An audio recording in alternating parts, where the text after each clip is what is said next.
Hey guys, welcome. This is our conditional probability video. This can sometimes get confusing, so listen carefully. Alright, conditional probability is all about probability given a certain condition. Okay, so here's our example. Here's our statement right here. It says the probability of B, this line right here means given A. Okay? So the probability of some event happening given another event already occurred. Okay. The reason why we do this is because it changes our probabilities around. I'll give you a good example of this when we go through our examples. But to calculate it, we find the probability that both occurred divided by the probability that A occurred. Okay. Let's take a look at our first example, and I think this will make a little bit more sense. Alright, so 10 people like running, and 12 people like swimming, 3 people like both. What's the probability they like to run given they swim? Okay, first we got to know how many people we're talking about. I didn't write that in here at first, but we're looking at 20 people. Okay, so we sampled, let's say, 20 people. I forgot to add that to the question. So we sampled 20 individuals. Alright, so 10 people like running, 12 people like swimming, 3 people like both. What's the probability that they like to run given they swim? So again, here's my setup, B given A. So I'm going to actually give the probability that they like to run, B, given that they swim, A. Alright. Now we have our B or A. Always want to make sure we put down B or A. Okay, let's go ahead and figure this out. So we get a division sign. Oops. Alright, and we want to first write out our probability of both. What is the probability that they like to do both? Well, 3 people like to do both. So 3 out of 20 people like to run and swim. Okay? Now I want to look at the probability of A. What's the probability that they like to swim? And there was 12 people that like to swim. Okay? Now this is a confusing way to write this. So the better way to write this instead is do 3 divided by 20 divided by 12 over 20. I think this just makes more sense because what we can do is we can actually convert this, and 3/20ths, we can actually go ahead and make this multiply by the reciprocal. Okay, this is going to cancel the 20s out, and I'm going to get 3 over 12. Okay, 3 over 12. This is kind of an interesting answer now. I get 3 out of 12 is the probability they like to run given they swim. Okay? Now, the fact that they like to just run would be 10 out of 20, or 1/2. Obviously, this is less because we don't have that many people who like to swim. So again, we have to always identify my B and my A. Let's look at another one. Okay? What's the probability you pick a face card given you picked a red card? Okay. Well, we know there's 52 cards.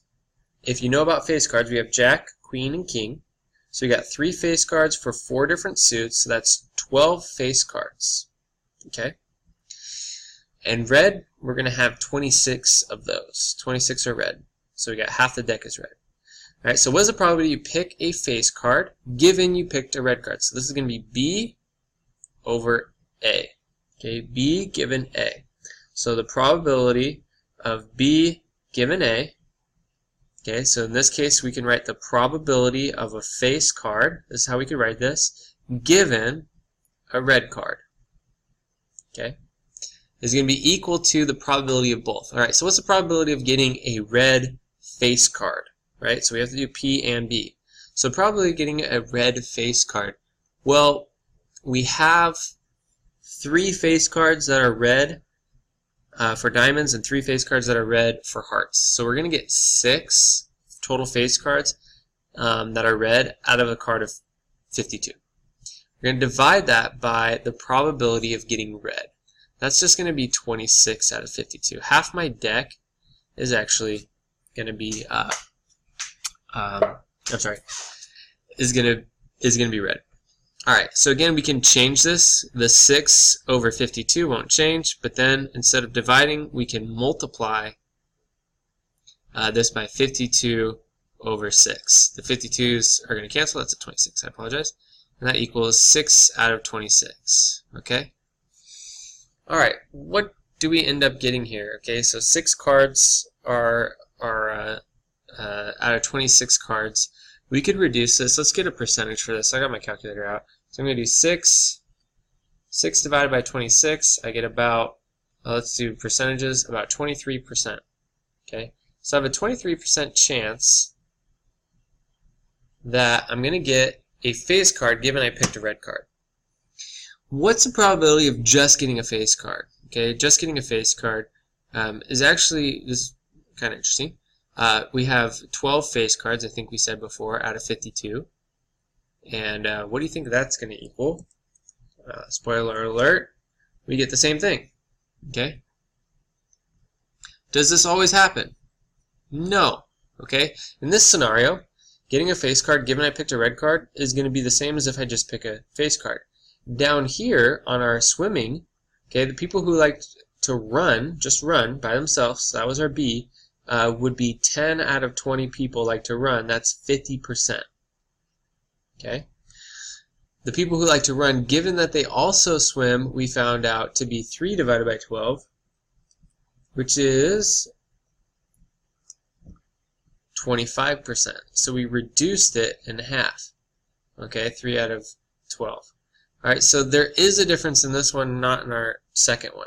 Okay, so conditional probability has the potential to change the probability of something. If I say, what's the probability they like to run? 50%. What's the probability they like to run given they also swim? I'm putting more on it.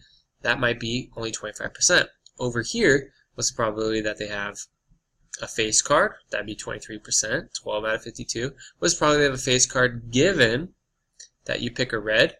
Okay, we actually get 23% as well. So sometimes you get the same, sometimes you get different. It all depends. Okay? Alright guys, thanks for watching the video. We'll talk about this more tomorrow.